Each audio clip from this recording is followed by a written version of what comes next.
안녕하세요. 건강한 한의사 모사원 원장입니다. 오늘 저는 치질, 수술 없이 치료할 수 있는 방법에 대해서 말씀드리도록 하겠습니다. 치질에 걸렸다. 아침에 일어났는데 대변을 보고 나서 변기 안에 피가 흥건하게 있거나 대변 보고 휴지로 닦았는데 휴지에 피가 묻어난다거나 닦고 있는데 항문에서 덩어리가 잡힌다. 엄청 짜증 나시죠? 사람들 대부분 이때 엄청 고민에 빠집니다. 근데 그 고민에 빠지게 되는 이유가 아마도 치료법이 수술밖에 없다고 생각을 했기 때문일 것입니다. 그럼 우선 우리가 여지껏 치질의 유일한 치료 방법으로 알고 있는 수술의 장단점을 먼저 보고 가겠습니다. 수술의 장점은 효과가 빠르다는 것입니다. 한번 수술방에 들어갔다 나오면 어찌됐든 결과는 나옵니다. 근데 그거에 대한 단점으론 아프죠. 그리고 시간도 없는데 입원도 해야 됩니다. 그리고 수술에 대한 후유증이 있을 수도 있습니다.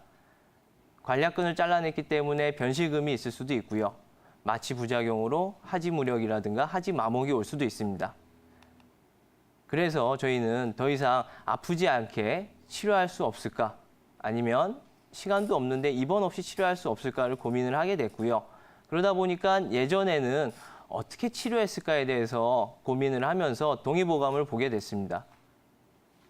500년 전 동의보감이 쓰여진 시기에도 치질은 있었고요. 이때는 한약으로 다 치료를 했습니다. 동의보감에 기록되어 있는 치질 관련 치료법만 120여 가지가 넘습니다. 그리고 치액, 치루, 타랑, 항문 소양, 항문 출혈 등 현재 사용하는 진단명이 그대로 동의보감에도 다 실려 있습니다. 그리고 동의보감으로 보는 치질.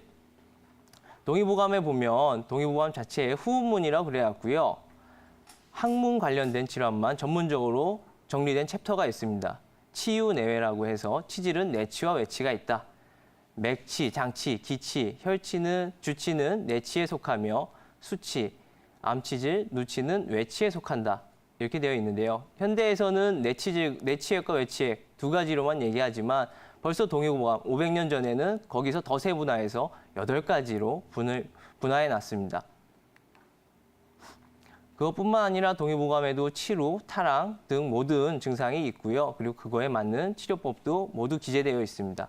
거기에 더해서 치병금기라고 해서 치질병이 있을 때 좀 금해야 되는 증상들이 금해야 되는 것들이 있는데요. 술, 닭고기, 메밀, 찬 음식, 찬 성질의 약 등을 좀 주의해야 되고 치병, 흉증이라고 그래서 오래된 치질에 전응과 서로 통하면 죽는다라고 나와 있습니다.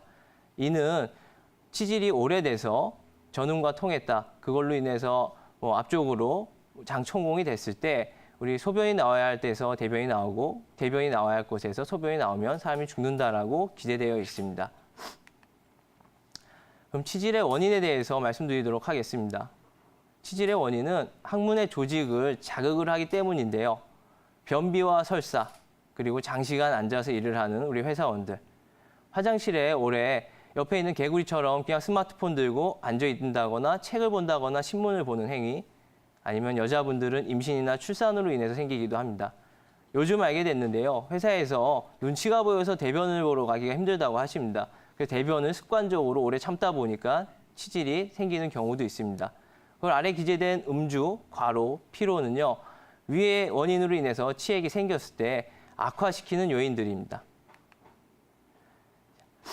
그럼 치질의 종류가 있는데요. 내치액과 외치액이 있습니다. 이는 치상선으로 나누는데요. 치상선 안쪽에서 덩어리가 져서 흘러나오게 되면 내치액이고요. 치상선 바깥쪽에 덩어리가 형성이 되면 외치액입니다. 내치액은 나이가 있으신 분들, 좀 약해져서 오는 분들이 많고요. 외치액은 오랫동안 공부하는 우리 수험생, 고시생들, 기사분들한테 많이 생깁니다. 치루는 항문 주위에 농양이 생기면서 그 농으로 인해서 항문 근육이 썩어 들어가는 병이고요. 타랑은 내치액이랑 비슷하긴 한데요. 내치액은 덩어리만 왔다 갔다 하는 반면에 타랑은 항문 자체가 다 빠지는 겁니다. 이때 감별을 잘해서 치료를 하셔야 되고요. 항문 통증은 내치액이나 외치액, 치료로 인해서 생기기도 하지만 단순히 항문 괄약근에 문제가 생겨서 오기도 합니다. 그리고 항문 열상은 대표적인 게 변비죠. 변비로 인해서 항문이 찢어지거나 아니면 너무 가려워서 그걸 참지 못하고 긁다가 상처를 낸 다음에 2차 감염이 돼서 오는 분들이 대부분입니다.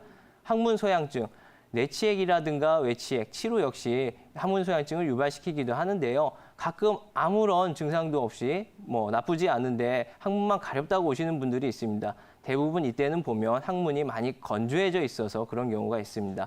이 모든 종류들 동의보감에도 다 기재가 돼 있고요. 치료가 가능합니다. 수술 없이요. 그다음에 이제 우리가 주의사항으로는 수술 없이 우리가 치질을 치료할 수 있게 됐으니까요. 더 이상 고민하지 마시고 빨리 진단받고 치료를 받으시고요. 수술하는 동안엔 술은 한 방울도 안 됩니다. 절대로 술 드시지 마시고 맥주, 와인, 샴페인 모두 술입니다. 그리고 대부분 보면 어떤 사람이 어떻게 해서 치질이 낫다고 그러면 자기도 따라하는 사람들이 있는데요. 그 사람이 그렇게 낫다고 해서 나도 꼭 낫는다는 보장이 없습니다. 괜히 그렇게 따라하다가 치질 치료할 수 있는 골든타임을 놓치지 마시고요. 꼭 전문가와 상의를 해서 치료를 받으시길 바랍니다. 치질, 오늘 전 수술 없이 치료할 수 있는 방법에 대해서 말씀드렸습니다. 감사합니다. 건강한 의사 모사원 원장입니다.